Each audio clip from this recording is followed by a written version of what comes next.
Let me show you how to make the perfect pasta sheets to elevate your lasagna to the next level.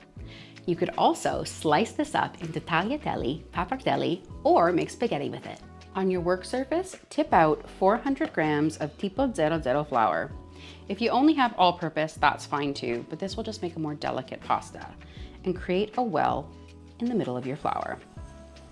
Then crack 4 eggs. You want 1 egg for every 100 grams of pasta. I like to do this in the bowl just in case I get any shells in there. I can easily pull them out instead of them ruining my flour. And then I dump those straight into the well. Break up your eggs and give them a little mix. And then slowly start incorporating the flour from the inside edge of your well. You'll notice I didn't add any salt to this, and that's because we salt the pasta water instead of the pasta itself.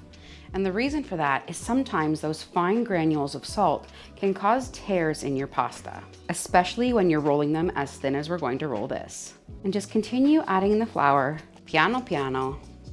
And you can do this in a food processor if that's easier or more accessible to you. But this is how my Nonna always did it, and that's how I learned how to make it. Once the mixture starts to thicken, you can break the walls of your flour well, but not before that. You don't want the egg running all over your counter. It's also important to note that I've used large eggs for this recipe. If you're using smaller than large, you might need an extra egg in there for the extra liquid.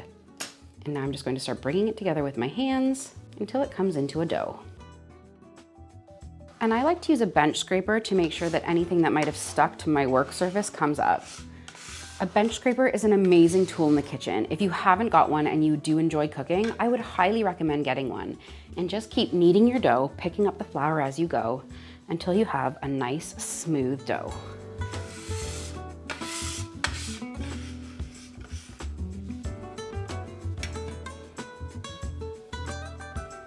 If you're doing this by hand, you'll have to knead it at least 10 minutes to make sure all of the dry bits are incorporated.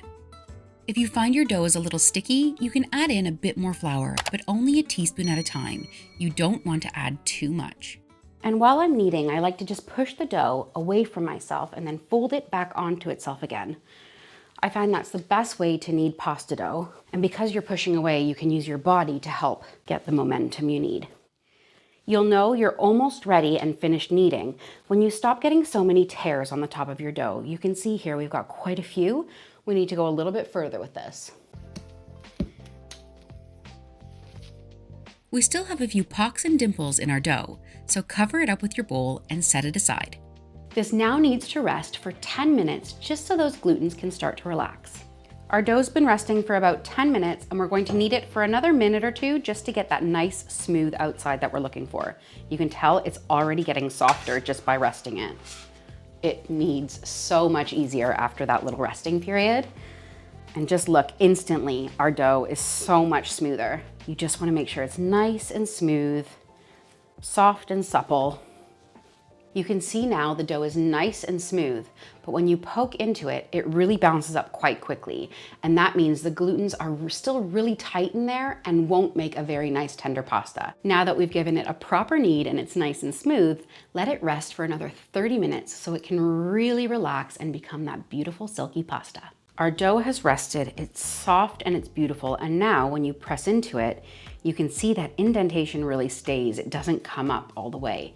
That's how we know it's rested enough. We're going to cut this into pieces and start rolling it. This is another great place to use your bench scraper. And I'm probably going to go into 8 because I have quite a lot of pasta here. And then any piece that you're not working with, put it back under your bowl so it doesn't get dry. Now, starting with one piece, flatten it into a bit of a rectangle. This helps the machine when you're rolling it. It helps keep the shape really nicely. And then I'm going to fold it into 3 just to help with that development and the strength of the pasta, and then press it down again. And now that piece is ready to start rolling. I'm going to give our little piece of pasta just a light dusting with some flour so that it doesn't stick when we put it in the machine. You'll want to use flour throughout this process so that nothing sticks. Let's get rolling. If you enjoy making pasta, I'd highly recommend getting a pasta roller. You can get a manual one for pretty inexpensive these days, and it really does help you make your pasta super thin. But if making pasta isn't something you'll do regularly, you can roll it out with a rolling pin. Just roll it as thin as you possibly can. Ideally, you want to be able to see your fingers through the pasta.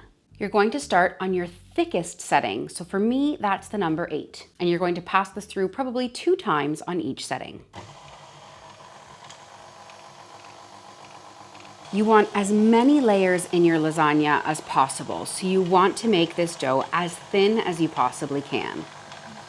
I can feel my dough is starting to get a little bit sticky, so I'm going to give it a little dusting of flour. Not too much flour, just a little bit so that it glides smoothly through the roller.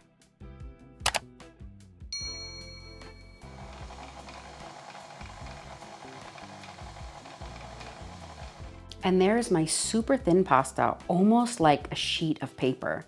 I'm going to cut this into 3 pieces and then I can adjust as I'm making my lasagna. If you're making spaghetti, only cut it in half so that you have the right length. But because I'm making lasagna, I'm going to cut it into thirds.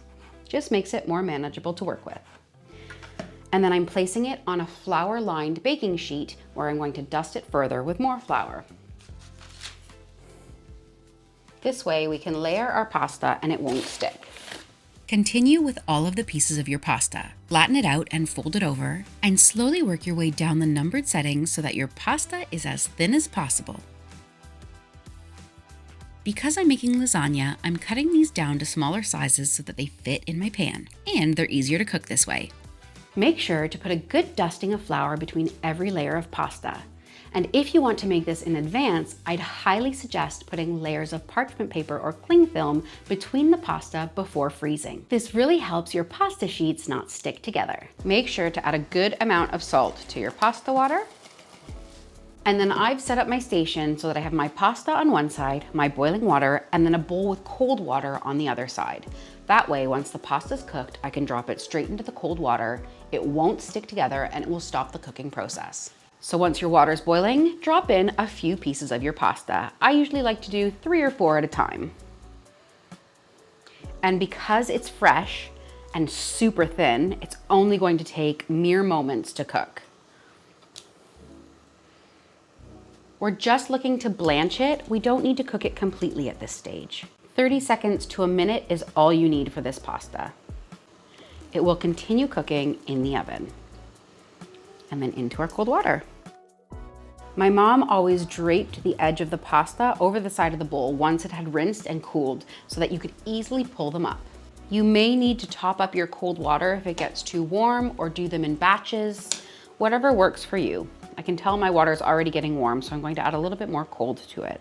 Making fresh pasta will make your meals infinitely better, and you'll find it's actually pretty easy to do. I just know when you start making it from scratch, you'll never want to buy store-bought again. And now that you've made your pasta sheets, why not use them in my lasagna recipe here? Thank you so much for watching, and if you found this video helpful, please hit the subscribe button because I come out with a new video every week. See you in the next one.